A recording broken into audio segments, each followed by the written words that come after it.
बात समाज सेवा की हो, बात संगठन की हो, चुनावी रणनीति की हो या शासन की, उनका काम जो है वो अलग से बोलता है।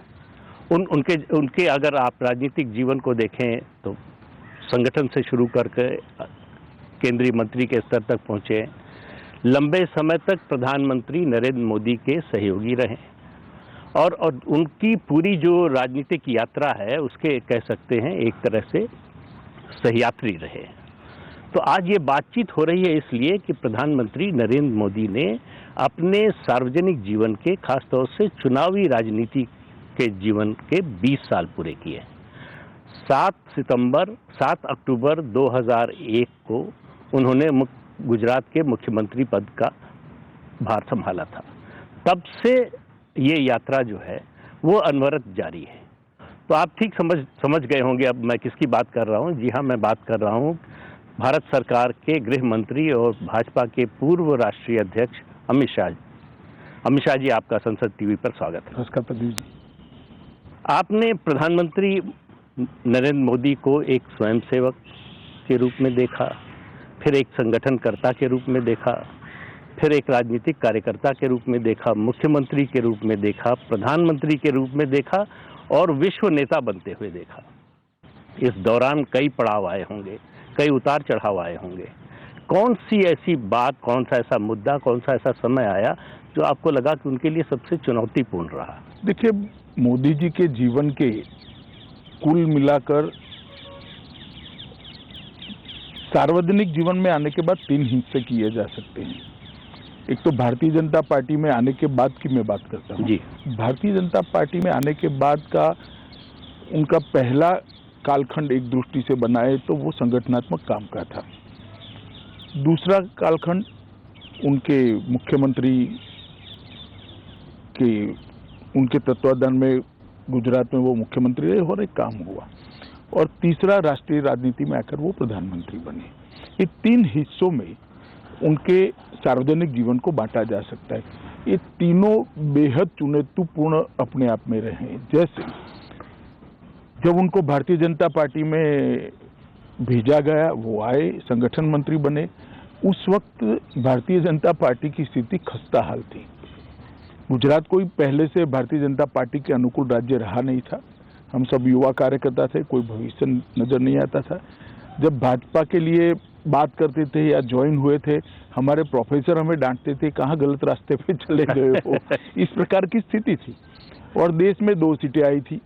तब मोदी जी भारतीय जनता पार्टी गुजरात के संगठन मंत्री बने और 87 से उन्होंने संगठन को संभाला और संगठन के माध्यम से एक पक्ष की विश्वसनीयता कैसे जनमानस में बनाई जा सकती है उसका उत्कृष्ट उदाहरण करा।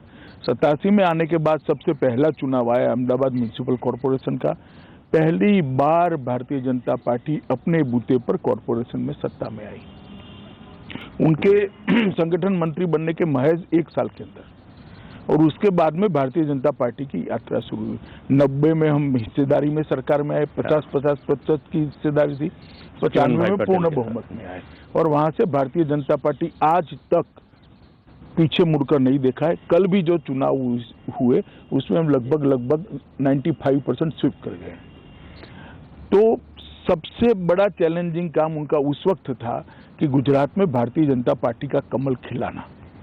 उस वक्त उन्होंने कठोर परिश्रम, बारीक आयोजन और इम्प्लीमेंटेशन के लिए एक दृढ़ता, ये तीनों के कारण उन्होंने भारतीय जनता पार्टी को खड़ा किया।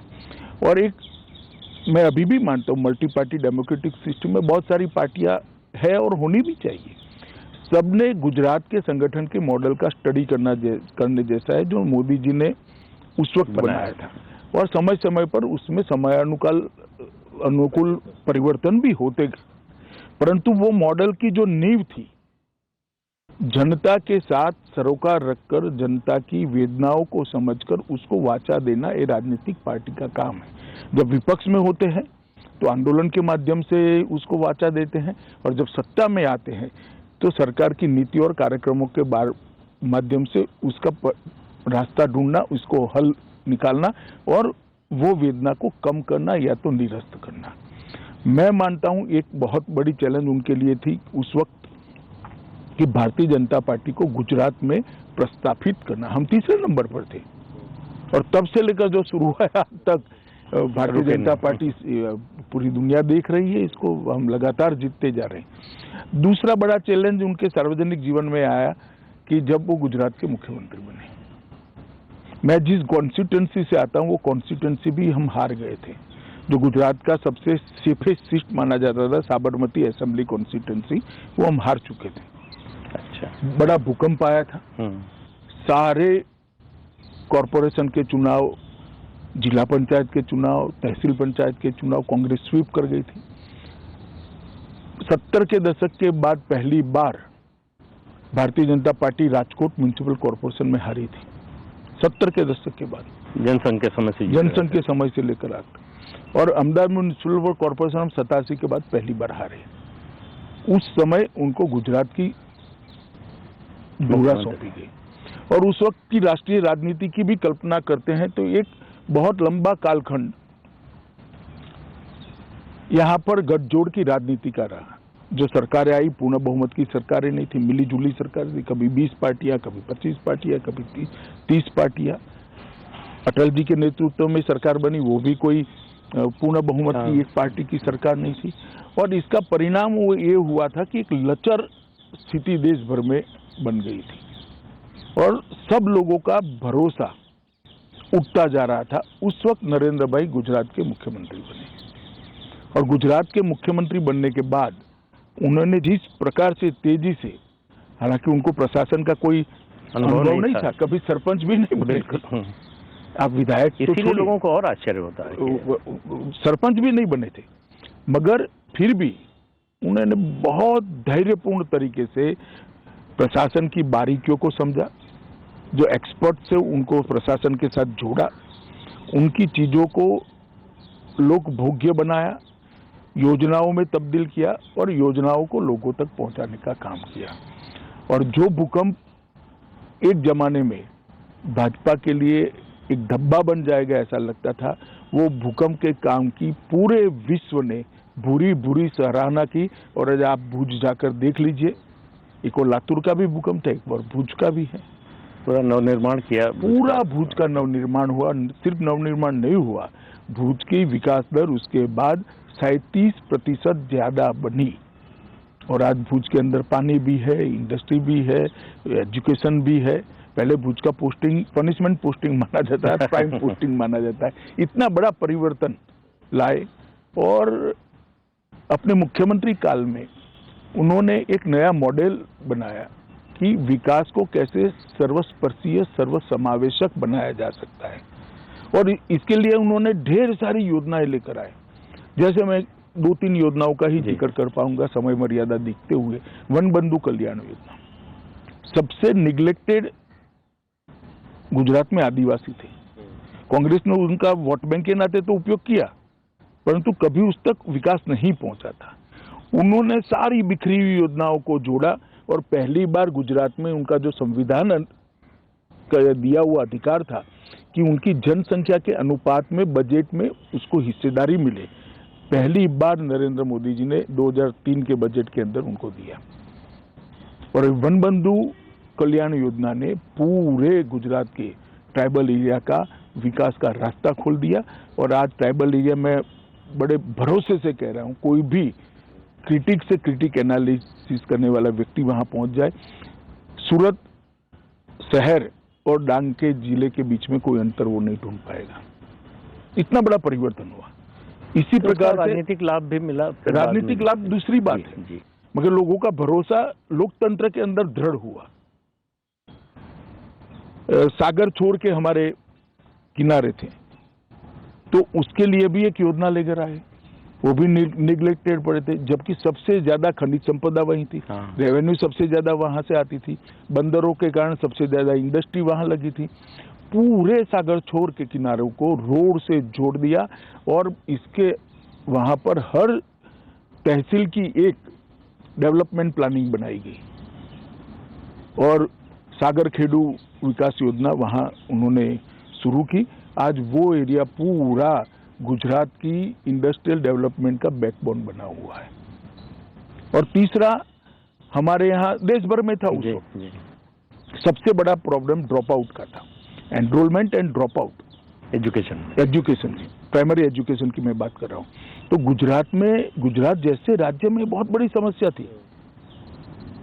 उन्होंने खुद कड़ी धूप के अंदर पटवारी से लेकर मुख्यमंत्री तक सब लोगों ने 5 दिन शुद्ध रूप से 5 दिन में 25 स्कूलों में जाना है और महोत्सव के रूप में बच्चों के एनरोलमेंट का कार्यक्रम शुरू कराया और हमारे एनरोलमेंट को 100% तक पहुंचाया। और उसके बाद वहां अभिभावकों की कमेटी तो बनवाई। ये स्केल और स्पीड का जो है उनका कॉन्सेप्ट वहीं से आया वो शुरू से है, जी। वो शुरू से है, संगठन में भी था, सरकार में भी था, गुजरात के मुख्यमंत्री थे तब भी था।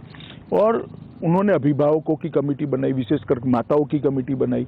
कोई भी बच्चा स्कूल नहीं आता है तो इसकी चिंता होती थी, मास्टरों की जिम्मेदारी तय कर दी। और ये सारी चीजों के बाद प्राइमरी एजुकेशन में गुणवत्ता बढ़ाने के लिए भी गुणोत्सव कर एक कार्यक्रम लिया और इसके कारण परिणाम ये आया, एनरोलमेंट 67% था, वो 100% पहुंचा। ड्रॉप आउट रेशियो 37% था, वो पॉइंट समथिंग पहुंच गया, 1% से नीचे चला गया। अब इसका इवैल्यूएशन कोई करेगा तो मालूम पड़ेगा कि देश के विकास में, गुजरात के विकास में इसका कंट्रीब्यूशन क्या हो सकता है। एक अनपढ़ आदमी देश पर कितना बड़ा बोझ बनता है, ना जो अपने संविधान के दिए हुए अधिकारों को जानता है, ना संविधान ने हमसे जो अपेक्षा करी है वो दायित्व को जानता है, वो कैसे एक अच्छा नागरिक बन सकता है।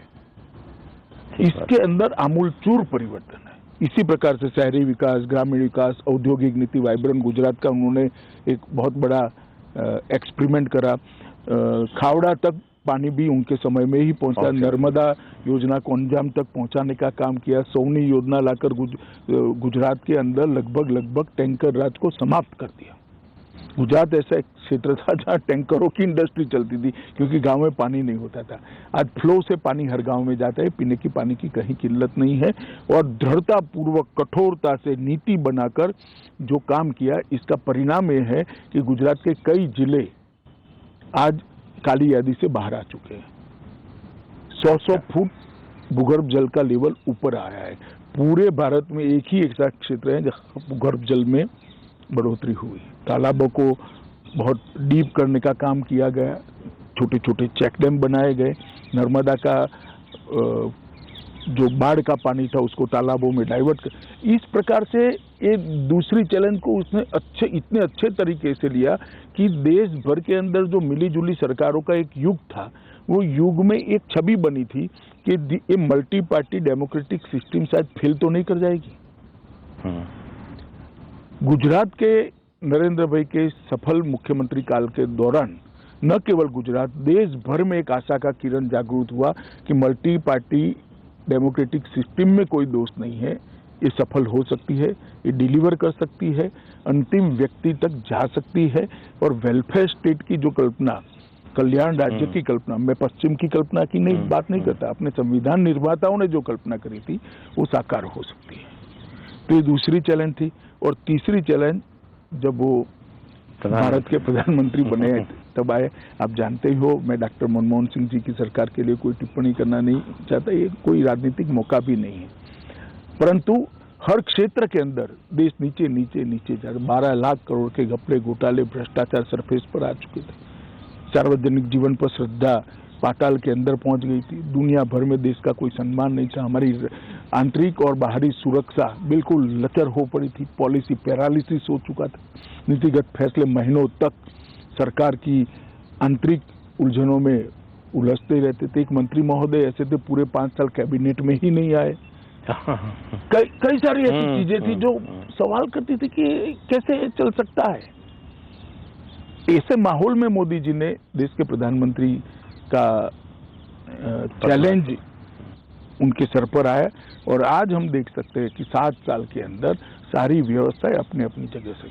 हाँ, समस्याएं आती है, आएगी भी, भविष्य में भी आएगी, मगर समस्या को एड्रेस किया जाता है, तत्काल एड्रेस किया जाता है, उसका समाधान निकालने का प्रयास किया और संवेदनशीलता के साथ उसको आगे बढ़ाया जाता है। और इसके कारण एक दृढ़ राजनीतिक इच्छा शक्ति के कारण देश की सुरक्षा व्यवस्था भी चौक चौबंद हुई। कभी कोई कल्पना नहीं कर सकता था कि भारत एयर स्ट्राइक करेगा या सर्जिकल स्ट्राइक करेगा। ये तो अमेरिका के लिए रिजर्व बातचीत हाँ थी, कि वही कर सकते हैं। वो ही कर सकते हैं। आज इसके कारण भारत के युवा का हौसला हुआ है, हम भी कर सकते हैं।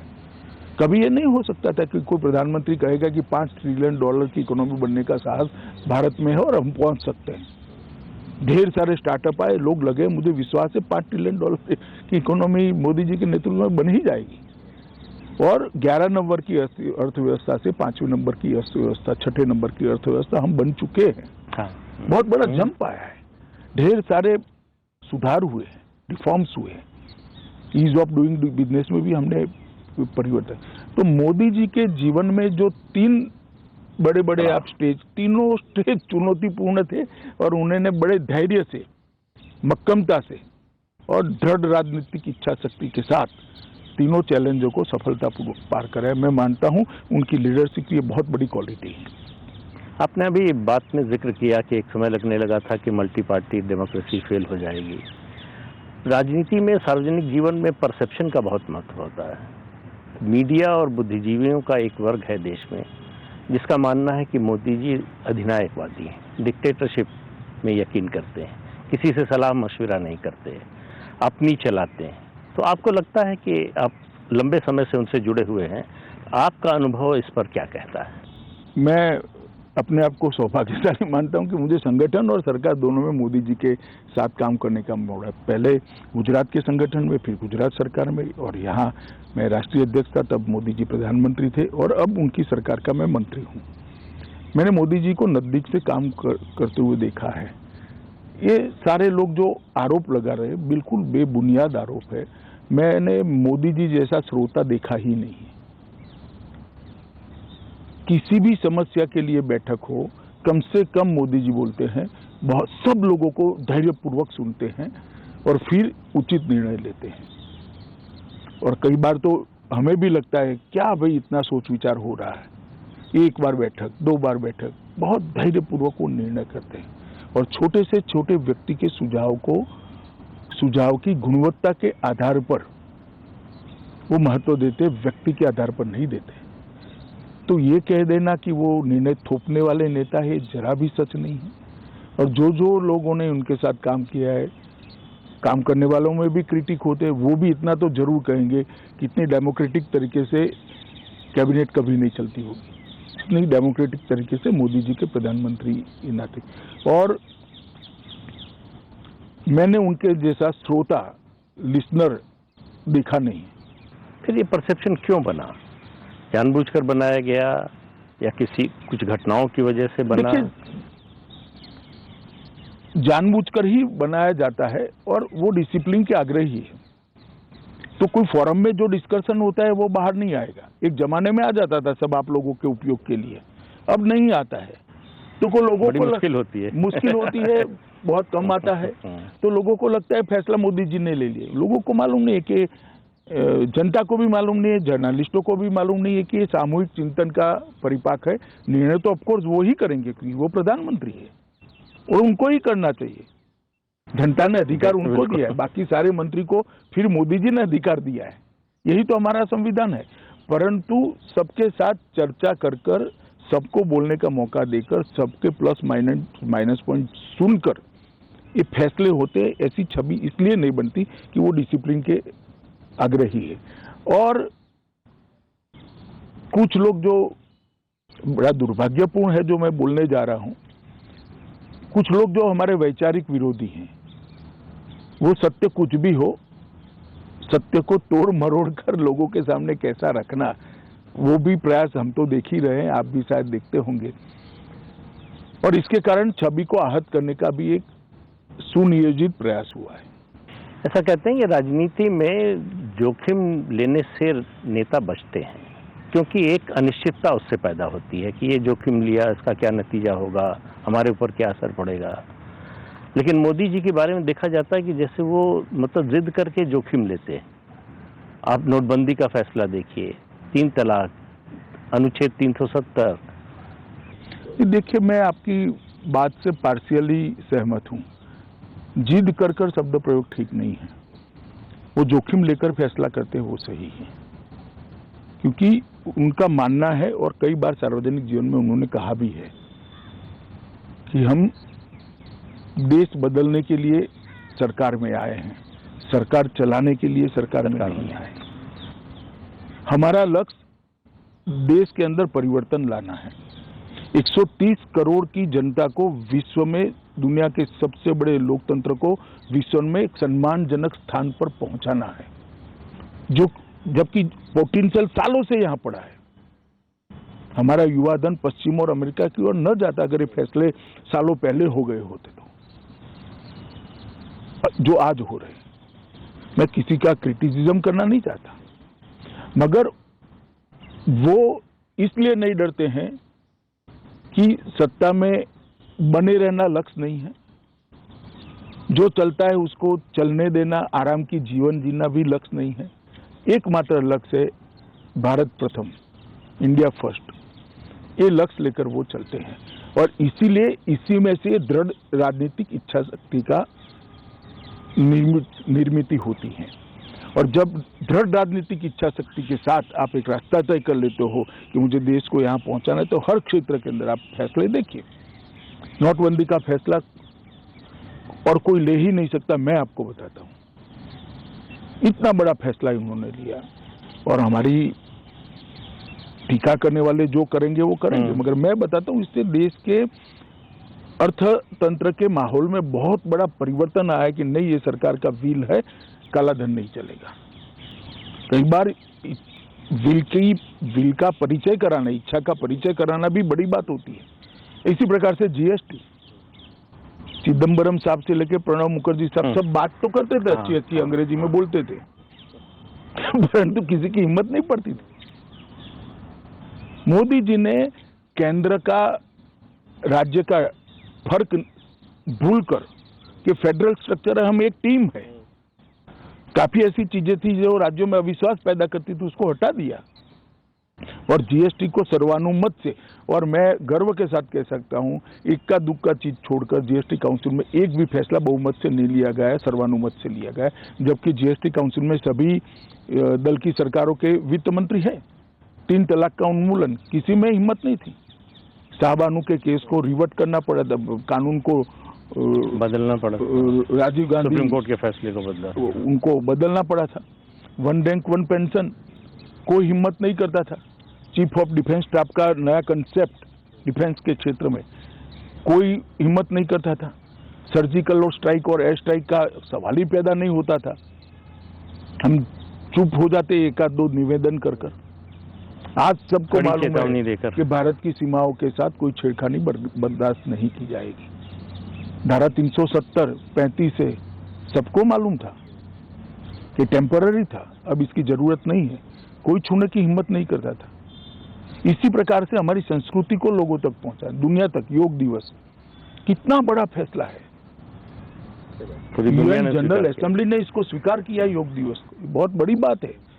भारतीय संस्कृति का इतना बड़ा एक्नॉलेजमेंट शायद ही कभी हुआ होगा। पेरिस समझौता, बड़े बड़े देश ये लक्ष्य को घोषित करने के लिए, प्राप्त करने की बात छोड़ो, घोषित करने के लिए झिझकते थे। मोदी जी ने कहा कि ग्लोबल वार्मिंग और जलवायु परिवर्तन को रोकना है तो यही एक रास्ता है। इंटरनेशनल सोलर अलायंस और ढेर सारे ऐसे फैसले उन्होंने जो लिए, वो मैं मानता हूँ नई शिक्षा नीति, और ढेर सारे फैसले। आर्थिक सुधार का तो एक पूरा इंटरव्यू आर्थिक सुधार पर हो सकता है, इतने सारे आर्थिक सुधार उन्होंने किए। तो ये मजबूत इच्छा शक्ति वाले प्रधानमंत्री के अलावा ये हो नहीं सकता है।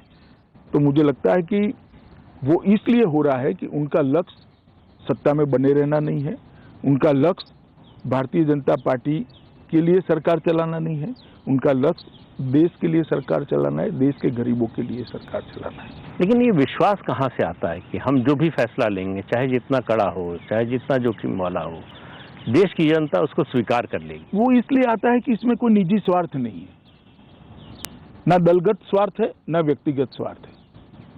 अगर दलगत स्वार्थ होता है तो विश्वास की कमी होती है, व्यक्तिगत स्वार्थ होता है तो और विश्वास की कमी होती है। पर जब आप शुद्ध रूप से जनता के हित में ही सोचते हो, तो मैं मानता हूं कि ये विश्वास अपने आप इसमें से ही बनता है। अभी प्रधानमंत्री ने ओपन मैगजीन है, अंग्रेजी की एक पत्रिका है, उसके इंटरव्यू में कहा कि उनकी प्रवृत्ति आध्यात्मिक थी। तो ये अध्यात्म से सत्ता की राजनीति, इसका तालमेल कैसे बिठाया उन्होंने? क्योंकि आपने बहुत करीब से देखा, आप ही बता सकते हैं। देखिए, मैं दोनों के बीच में बहुत बड़ा अंतर नहीं देखता। अध्यात्म के दो रास्ते हैं, एक आत्मा का कल्याण करना और दूसरा जनता समाज के कल्याण के लिए पुरुषार्थ करना। अध्यात्म के रास्ते पर जाने वाले भी वही करते हैं। मोदी जी भी आज वही कर रहे हैं। आप देखिए, देश के 60 करोड़ गरीबों को कई सारे वादे किए गए, मगर 70 साल तक उनके जीवन में गुणात्मक परिवर्तन कभी नहीं आया था। गरीब कल्याण की बातें सबने की, गरीबी हटाओ की बातें के नारे भी लगे, मगर हुआ कभी नहीं था। आज मैं इतना कह सकता हूँ, 11 करोड़ गरीबों के घर से धुआं गायब है। गैस का सिलेंडर वो गरीब महिला के घर में पहुंच गया है। लगभग 11 करोड़ शौचालय इस देश में बन चुके हैं, जिसमें से 9 करोड़ से ज्यादा उपयोग में है। तो वो 9 करोड़ परिवारों की महिलाएं आज शर्मसार नहीं है, सम्मान के साथ जीवन जी रही हैं। उनको भी होता है कि इस देश में मेरी हिस्सेदारी है, मेरी कोई चिंता कर रहा है। हर घर में नल का पानी पहुंचाने का काम हम शुरू करें। 8 करोड़ घरों में पानी पहुंचा, लगभग 2 करोड़ घरों में पहुंचने का काम हो गया। तो बहुत बड़ी बात है।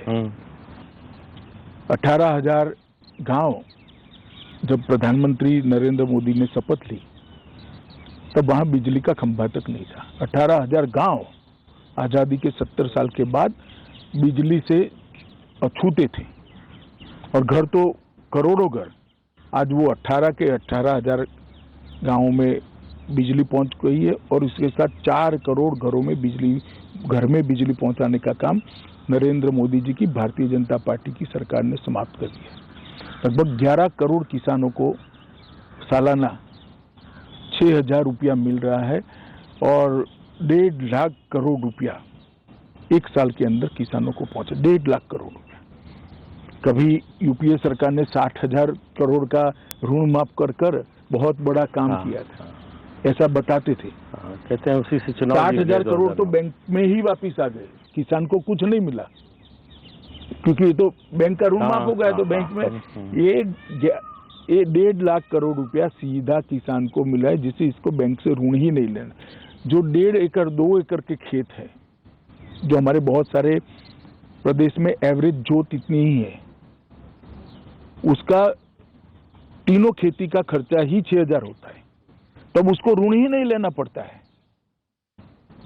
ये बहुत बड़ी उपलब्धि है, इसको कोई अलग तरीके से देखता नहीं है। एक और ऋण माफ करने की पॉलिसी लाना, और दूसरी ओर किसान को ऋण न लेना पड़े, ऐसी स्थिति में ले जाना। वो 60,000 करोड़ का ऋण माफ किया था आपने, 60,000 करोड़ बैंकों में आ गए। हमने 1.5 लाख करोड़ दिया जो किसान के पास गए, और किसान ऋण मुक्त हो गया। मैं मानता हूं ये यूनिक विचार है। इसी प्रकार से आज घर में अकाउंट न हो ऐसा कोई घर देश भर में नहीं।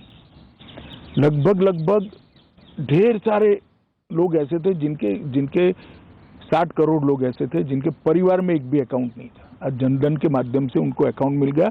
डीबीटी डायरेक्ट जाता है, कोई बिचौलिया नहीं है, कोई इनका पैसा खाता नहीं है। चाहे वृद्ध का पेंशन हो, वृद्धावस्था का पेंशन हो, चाहे विधवा का हो, चाहे बच्ची का वजीफा हो, सीधा पहुंच रहा है। इसी प्रकार से 5 लाख तक का आयुष्मान भारत योजना की स्कीम 60 करोड़ लोगों को मिली है। 60 करोड़ लोग आश्वस्त है, घर में कोई भी आपत्ति आ जाए हमें चिंता करने की जरूरत नहीं, 5 लाख तक मोदी कार्ड को स्वैप करेंगे और हम हमारा इलाज करा देंगे। दुनिया में कोई नहीं सोच सकता 130 करोड़ के देश को मुफ्त वैक्सीन दी जाएगी। बाकी सारे कंपैरिजन करते हैं अंग्रेजी अखबारों में लिखकर, उनको मालूम नहीं है कि अमेरिका का आबादी उत्तर प्रदेश जितना है और 130 करोड़ का देश 130 करोड़ लोगों को मुफ्त वैक्सीनेशन दे। बहुत साहसी फैसला है। 43 करोड़ बैंक खाते खुल गए और 80 करोड़ लोगों को कोरोना में हमने मुफ्त राशन देने का काम किया। 80 करोड़ लोगों को 1 साल तक, 1.5 साल तक मुफ्त राशन दिया है।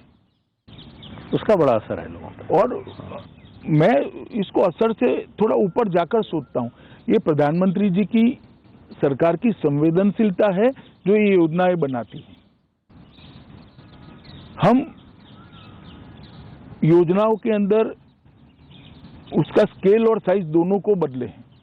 पहले होता था इतने घर बनाएंगे, अब हम कहते हैं कि सबको घर मिलेगा। पहले इतने घर में विद्युत पहुंचेगी, बिजली पहुंचेगी, अब कहते हैं कि सबके घर पहुंचाना है।